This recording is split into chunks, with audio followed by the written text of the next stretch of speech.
4 PM Gujarat में आप सभी का स्वागत है और मैं हूं आपके साथ आकांक्षा यादव। दोस्तों, इजराइल और अमेरिका के ईरान पर हमलों के बाद मध्य पूर्व में फैले तनाव ने अब वैश्विक युद्ध की आशंका पैदा कर दी है। इस संकट की लहरें भारत तक पहुंच चुकी हैं और खास तौर पर गुजरात के उद्योगों पर इसका बुरा असर पड़ रहा है। गुजरात भारत का प्रमुख औद्योगिक राज्य है, जहां पेट्रोकेमिकल, डायमंड, टेक्सटाइल और निर्यात आधारित कई सेक्टर मजबूती से खड़े हैं। लेकिन अब कच्चे तेल की कीमतों में तेज उछाल, समुद्री व्यापार मार्गों पर अस्थिरता और शिपिंग लागत बढ़ने से इन उद्योगों की चिंता बढ़ गई है। उद्योगपति और विशेषज्ञों का कहना है कि अगर ये युद्ध लंबा चला तो फिर उत्पादन लागत आसमान छू सकती है, निर्यात रुक सकता है और लाखों नौकरियां खतरे में पड़ सकती हैं। सरकार को तुरंत ठोस कदम उठाने की जरूरत है ताकि गुजरात की अर्थव्यवस्था बचाई जा सके। आपको बता दें कि 28 फरवरी को अमेरिका और इजराइल ने ईरान पर बड़े हमले शुरू किए थे। इन हमलों में ईरान के सर्वोच्च नेता अयतुल्ला अली खामनेई समेत कई बड़े नेता मारे गए। ईरान ने बदले में इजराइल, अमेरिकी ठिकानों और खाड़ी देशों पर मिसाइलें दागी। सबसे बड़ा खतरा स्ट्रेट ऑफ होर्मुज पर मंडरा रहा है। ईरान ने इस महत्वपूर्ण जलमार्ग को बंद कर दिया है, जहां से दुनिया का 20% तेल गुजरता है। भारत के लिए ये और भी ज्यादा गंभीर है क्योंकि हमारा 50% कच्चा तेल इसी रास्ते से आता है। गुजरात के बंदरगाह जैसे मुद्रा और कांडला इसी क्षेत्र से जुड़े हैं और यहाँ से देश का 40% एक्सपोर्ट इंपोर्ट होता है। इस वजह से गुजरात के उद्योग सबसे पहले प्रभावित हो रहे हैं। पेट्रोकेमिकल सेक्टर गुजरात की रीढ़ है। राज्य में रिलायंस के जामनगर जैसे बड़े प्लांट हैं जो कि प्लास्टिक, केमिकल और फर्टिलाइजर बनाते हैं। ये सब कच्चे तेल और एलपीजी से बनते हैं। युद्ध शुरू होने के बाद कच्चे तेल की कीमतें तेजी से बढ़ रही हैं। ब्रेंट क्रूड $82 प्रति बैरल तक पहुंच गया है, जो जनवरी 2025 के बाद सबसे ऊंचा स्तर है।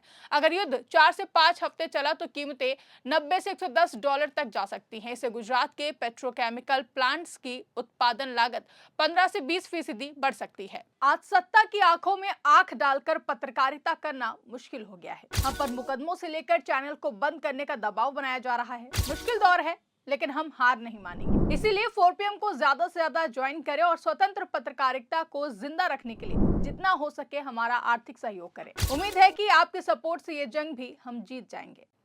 मोरबी जैसे इलाकों में सिरेमिक उद्योग भी पेट्रोकेमिकल से जुड़ा है। यहाँ प्रोपेन गैस की सप्लाई रुक गई है। उद्योग संगठनों का कहना है कि केवल 3 दिन का ईंधन बचा है। अगर टैंकर नहीं आए तो उत्पादन बंद करना पड़ेगा और हजारों मजदूर बेरोजगार हो जाएंगे। मोरबी सिरेमिक हब में 60% यूनिट्स प्रोपेन पर चलती है। गल्फ देशों से आने वाली सप्लाई रुकने से गैस डिस्ट्रीब्यूटरों ने अलर्ट जारी कर दिया है। गुजरात गैस कंपनी भी नए कनेक्शन नहीं दे रही है क्योंकि उनका खुद का स्टॉक कम हो रहा है। पेट्रोकेमिकल उद्योग के लिए एलपीजी बहुत जरूरी है। भारत का 90% एलपीजी आयात मध्य पूर्व से आता है और उसमें 95% होर्मुज से गुजरता है। युद्ध की वजह से शिपिंग कंपनियां रास्ता बदल रही हैं, जिससे देरी और खर्च दोनों ही बढ़ रहे हैं। गुजरात के पेट्रोकेमिकल निर्यातक अब नए ऑर्डर लेने में हिचकिचा रहे हैं क्योंकि लागत बढ़ने से प्रॉफिट मार्जिन घट रहा है। विशेषज्ञों का अनुमान है कि अगर तेल $10 महंगा हुआ तो भारत का करंट अकाउंट डिफिसिट 0.4% बढ़ जाएगा और डीजीपी ग्रोथ 0.15% कम हो सकती है। गुजरात इनमें सबसे आगे है क्योंकि यहाँ का उद्योग तेल पर निर्भर है। डायमंड इंडस्ट्री गुजरात की सबसे बड़ी निर्यात कमाने वाली इंडस्ट्री है। सूरत को डायमंड सिटी कहा जाता है। यहाँ से दुनिया के 9 में से 10 डायमंड कट और पॉलिश होते हैं, लेकिन युद्ध ने इस सेक्टर को सीधा झटका दिया है। इजराइल और दुबई दोनों ही महत्वपूर्ण बाजार हैं। 2024-25 में सूरत से इजराइल को $548 मिलियन के डायमंड एक्सपोर्ट हुए थे। 2025 से 26 में ये $514 मिलियन तक पहुंच गए थे। इजराइल से रॉ मटेरियल भी आता है। युद्ध की वजह से इजराइल एयरपोर्ट बंद है और फ्लाइट्स रद्द हो रही हैं। दुबई में भी मिसाइल हमलों से ट्रेडिंग हब प्रभावित हुए हैं। सूरत के डायमंड सेक्टर ने बताया कि रोज 400 से 500 पार्सल दुबई जाते थे, लेकिन अब सब कुछ रुक गया है। इंपोर्ट भी 250 से 300 पार्सल रोज होता था, वो भी बंद हो गया है। अगर युद्ध लंबा चला तो हाई वैल्यू डायमंड का कारोबार ठप हो जाएगा। सूरत के डायमंड कारोबारियों की चिंता बढ़ गई है। दुबई ग्लोबल ट्रेडिंग हब है, जहां से रफ डायमंड और गोल्ड आता है। 2024-25 में दुबई से $11,000 मिलियन का इंपोर्ट हुआ था। युद्ध में दुबई एयरपोर्ट पर हमले की खबरें आई हैं, जिससे पैकेजिंग और ट्रांसपोर्ट रुक गया है।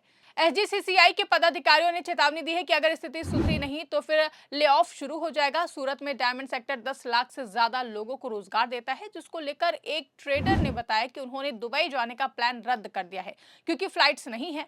पूरा कारोबार ठप पड़ने की कागार पर है। वैश्विक युद्ध की आशंका से खरीदार भी ऑर्डर नहीं दे रहे हैं। इससे सूरत की अर्थव्यवस्था को बड़ा नुकसान हो सकता है। टेक्सटाइल सेक्टर भी तेल की कीमतों से सीधे जुड़ा है। जहां गुजरात का सूरत टेक्सटाइल हब है, जहां पॉलिएस्टर और मैन मेड फाइबर बनते हैं। ये दोनों पेट्रोलियम प्रोडक्ट से तैयार होते हैं। युद्ध के बाद कच्चा तेल महंगा होने से यॉर्न और रॉ मटेरियल की कीमतें 15 से 20% बढ़ गई हैं। एसजीसीसीआई के वाइस प्रेसिडेंट अशोक जिरावाला ने कहा है कि अगर तेल की कीमतें ऊंची रही तो फिर टेक्सटाइल प्रोडक्शन महंगा हो जाएगा और निर्यात तो मुश्किल हो जाएगा। सूरत से टेक्सटाइल का बड़ा हिस्सा अमेरिका, यूरोप और खाड़ी देशों को जाता है, लेकिन शिपिंग रूट अस्थिर होने से कंटेनर मिलना मुश्किल है। फ्रेट रेट 200 से 300% बढ़ गए हैं और मरीन वॉर रिस्क इंश्योरेंस 60% महंगा हो गया है। इससे छोटे निर्यातकों का मुनाफा खत्म हो रहा है। सूरत के टेक्सटाइल उद्योग में हजारों यूनिट्स हैं जो रोज लाखों मीटर कपड़ा बनाती हैं। युद्ध की वजह से रॉ मटेरियल की सप्लाई चेन टूट रही है। कई फैक्ट्रियों में प्रोडक्शन कम हो गया है। अगर युद्ध 2 से 3 महीने चला तो फिर ले ऑफ की स्थिति आ सकती है। उद्योगपति कहते हैं कि सरकार को तुरंत सब्सिडी देनी चाहिए या फिर वैकल्पिक इंपोर्ट रूट खोलने चाहिए। रूस और अमेरिका से ज्यादा तेल लाने की कोशिश हो रही है, लेकिन वो भी महंगा और समय लेने वाला है। गुजरात के टेक्सटाइल निर्यात में सालाना अरबों डॉलर का कारोबार है। ये सेक्टर राज्य की जीडीपी में बड़ा योगदान देता है। वहीं अब वैश्विक युद्ध की स्थिति में इसका बचाव जरूरी है। निर्यात आधारित सेक्टर भी बुरी तरीके से प्रभावित है। राजकोट का इंजीनियरिंग गुड्स सेक्टर गल्फ देशों को कास्टिंग और ऑटो कंपोनेंट भेजता है। यहाँ 20 से 25% एक्सपोर्ट गल्फ पर निर्भर है। युद्ध से शिपिंग कंपनियां $2000 प्रति कंटेनर अतिरिक्त चार्ज लगा रही हैं। इससे छोटे निर्यातक ऑर्डर पूरा नहीं कर पा रहे हैं। मुंद्रा पोर्ट पर भी कंटेनर की कमी हो रही है क्योंकि जहाज होर्मुज से बचकर लंबा रूट ले रहे हैं। इससे ट्रांजिट टाइम बढ़ गया है और सामान समय पर नहीं पहुंच रहा है। गुजरात का कुल एक्सपोर्ट इंपोर्ट 40% इसी पोर्ट से होता है। अगर स्थिति बनी रही तो पूरे राज्य की अर्थव्यवस्था ठप हो सकती है। समुद्री व्यापार मार्गों पर अस्थिरता सबसे बड़ा खतरा है। ईरान ने होर्मुज बंद करने के बाद कई जहाजों पर हमले किए हैं। इससे इंश्योरेंस प्रीमियम आसमान छू रहा है। गुजरात के निर्यातकों को अब पहले से 60% ज्यादा इंश्योरेंस देना पड़ रहा है।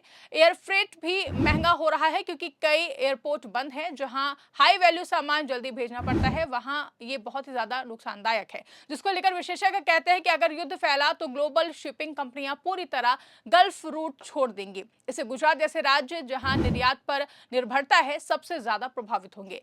तेल की कीमतों में उतार चढ़ाव से महंगाई भी बढ़ रही है। पेट्रोल डीजल महंगा होने से ट्रांसपोर्ट कास्ट बढ़ेगी। गुजरात के किसान और छोटे उद्योग इससे प्रभावित होंगे। एलपीजी की कमी से घरेलू और औद्योगिक दोनों क्षेत्र प्रभावित होंगे। मोरबी में प्रोपेन की कमी से सिरेमिक यूनिट्स बंद होने की कागार पर हैं। अगर उत्पादन रुका तो राज्य का राजस्व भी कम होगा। एसजीसीसीआई ने चेतावनी दी है कि पूरा साउथ गुजरात प्रभावित हो रहा है। डायमंड, टेक्सटाइल और केमिकल सेक्टर मिलकर लाखों करोड़ का कारोबार करते हैं। युद्ध की वजह से ये सब खतरे में है। उद्योग संगठनों ने सरकार से अपील की है। वहीं एसजीसीसीआई के प्रेसिडेंट ने कहा है कि तेल की कीमतें बढ़ने से यौन 15 से 20% महंगा हो गया है। सरकार को तुरंत ही स्टॉक पाइल बढ़ाना चाहिए या फिर रूस से ज्यादा इंपोर्ट करना चाहिए। गुजरात सरकार को भी स्पेशल पैकेज देना चाहिए जिसमें फ्यूल सब्सिडी, इंश्योरेंस सपोर्ट और एक्सपोर्ट प्रमोशन शामिल हो। केंद्र सरकार ने अभी तक केवल नागरिकों की सुरक्षा पर फोकस किया है, लेकिन इंडस्ट्री के लिए कोई ठोस प्लान नहीं आया है। विशेषज्ञ कहते हैं कि अगर जल्द ही कदम नहीं उठाए गए तो गुजरात के उद्योग 6 से 12 महीने तक रिकवर नहीं कर पाएंगे। वहीं उद्योग विशेषज्ञों का मानना है कि यह सिर्फ शुरुआत है। अगर युद्ध फैला तो और बड़े असर होंगे। गुजरात को अपने उद्योगों को बचाने के लिए तैयार रहना होगा। राज्य सरकार और केंद्र दोनों को मिलकर काम करना चाहिए। व्यापारियों का कहना है कि हर घंटा मायने रखता है। अगर आज कदम नहीं उठाए गए तो कल बहुत ही देर हो जाएगी। गुजरात के पेट्रोकेमिकल, डायमंड, टेक्सटाइल और निर्यात सेक्टर की सुरक्षा अब देश की प्राथमिकता होनी चाहिए। इसके साथ ही आपको बता दें कि मध्य पूर्व का ये संकट दिखाता है कि कैसे एक क्षेत्रीय युद्ध पूरे विश्व को प्रभावित कर सकता है।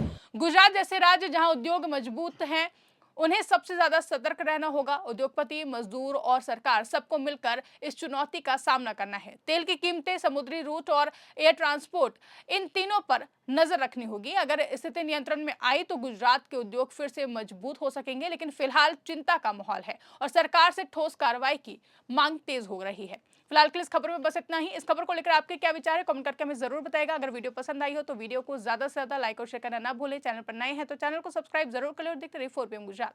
धन्यवाद।